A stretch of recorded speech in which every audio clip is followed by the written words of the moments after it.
कहानी का शीर्षक बंदर और मगरमच्छ की सच्ची मित्रता की परीक्षा। बहुत समय पहले की बात है। एक हरे भरे जंगल में एक तेज और चंचल बंदर रहता था। उसका घर नदी के किनारे एक बहे जामुन के पेड़ पर था। यह पेड़ स्वादिष्ट, मीठे और रसीले जामुनों से लदा था। बंदर रोज जामुन खाकर आनंद लेता और कभी कभी सुबह सुबह पक्षियों के साथ गाना भी गाता। उसी नदी में एक मोटा ताजा मगरमच्छ अपनी पत्नी के साथ रहता था। एक दिन मगरमच्छ किनारे आया और उसने देखा कि बंदर जामुन खा रहा है और बीच बीच में नीचे गिरा रहा है।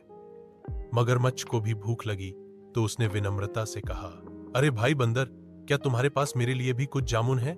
बंदर हंसा और बोला, क्यों नहीं, दोस्ती की शुरुआत तो बांटने से होती है। लो, ये मीठे जामुन खाओ। मगरमच्छ ने जामुन खाए और उसकी मिठास से वह बहुत खुश हो गया।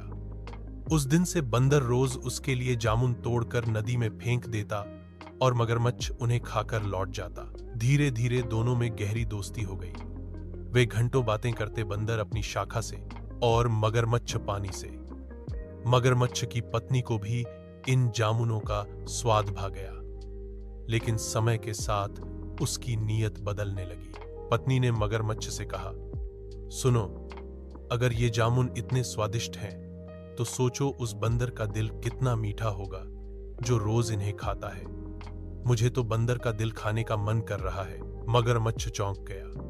वह जानता था कि बंदर उसका सच्चा दोस्त है, मगर पत्नी के जिद के आगे वह कमजोर पड़ गया। अगले दिन उसने बंदर से कहा, दोस्त, आज तुम मेरे घर मेहमान बनकर चलो, नदी के उस पार। मेरी पत्नी तुमसे मिलने के लिए उत्साहित है।